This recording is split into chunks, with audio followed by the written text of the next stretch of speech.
এই শহরে রোজকার যাতায়াতে পরিবহন বলতে ভরসা জরাজীর্ণ লোকাল বাস। নগরীতে চলার পথে যার আরেক নাম ভোগান্তি। নিয়মের তোয়াক্কা না করে ছুটে চলাই এখানে নিয়ম। বেপরোয়া গাড়ি চালানো, চালক হেলপারদের দৌরাত্ম্য আর অনিয়ম গণপরিবহনের রন্ধ্রে রন্ধ্রে, যা থেকে নিস্তার নেই সাধারণ যাত্রীদের।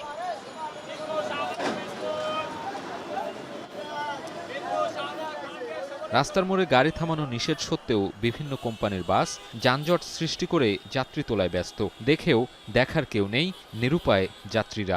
ট্রান্সপোর্টের ব্যাপারে কোনো সন্তুষ্ট না আমরা এই দেশে।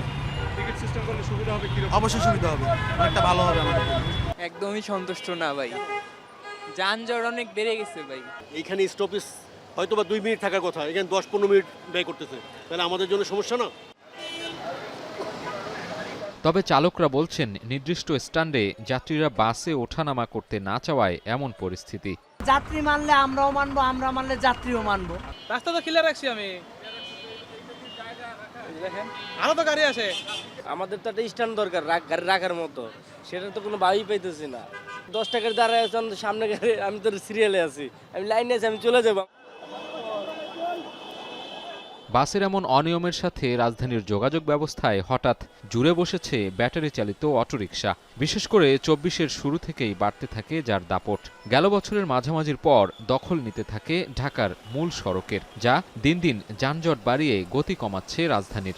অটোরিকশা মেন রাস্তায় চলার কথা না চলতেছে, যেহেতু যেভাবে পারে ঢুকে যাচ্ছে, প্রতিদিনই ডেলি 2-4টা 10টা লোকের পা ভাঙতেছে, জনগণ দেখছে নীরবে থাকতেছে। যদি এই রিক্সার অটোটারে প্রত্যেক চক্করে আসতে পারবে না, মেন রোডে আসতে পারবে না, যদি এটা করা যায় তাহলে অর্ধেক রাস্তা ফ্রেশ হয়ে যাবে।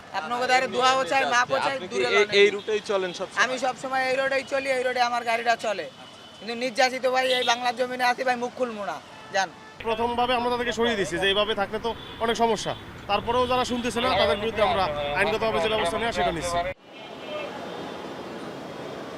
পরিবহন খাতে শৃঙ্খলা ফেরাতে 2005 সালে কৌশলগত পরিপত্র তৈরি হয়, তবে দীর্ঘ সময় পেরিয়ে গেলেও কাঠামোর মধ্যে আনা যায়নি। সে সময় 125টি রুটে গণপরিবহন চলাচলে রুট পারমিট থাকলেও বর্তমানে বেড়ে দাঁড়িয়েছে 350-রও বেশি।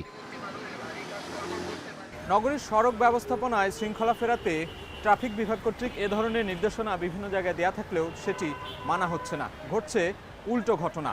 আমরা দেখছি যেখানে নির্দিষ্ট বাস থামার কথা সেখানে না থেমে বাসগুলো থামছে রাস্তার মোড়ে কিংবা মাঝখানে।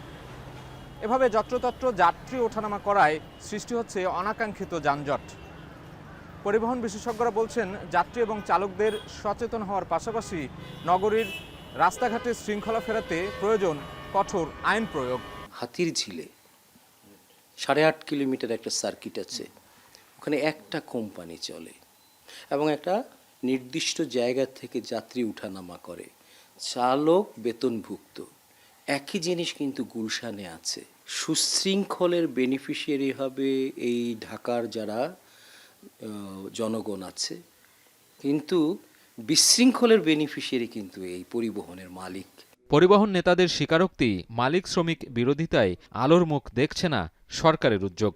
মালিকরা শ্রমিকরা 50%, সব মালিক শ্রমিক না, এরা গোপনে বিরোধিতা করে আমাদের এই সিস্টেমটার। কারণ এই মালিক এবং এই শ্রমিকরা দীর্ঘদিন যাবৎ, গত 14 বছর যাবৎ গাড়িগুলি কন্ট্রাক্ট সিস্টেমে চালায়। এই পরিবহন সেক্টরকে শৃঙ্খলা আনয়নের জন্য যা যা করণীয় দরকার আমরা সহযোগিতা করব, কথা দিয়েছি। কারণ আমরাও চাই এই সেক্টরে শৃঙ্খলা ফিরে আসুক। পরিবহন বিশেষজ্ঞদের দাবি, গণপরিবহন সংস্কার প্রক্রিয়া বাস্তবায়নে প্রকৌশল ও কারিগরি জ্ঞানকে গুরুত্ব দেয়া সহ সমস্যার মূলে হাত দিতে হবে। গণপরিবহনটাকে সুশৃঙ্খল করলে কাজ হিসাবে দৃশ্যমান দেখাতে পারবে।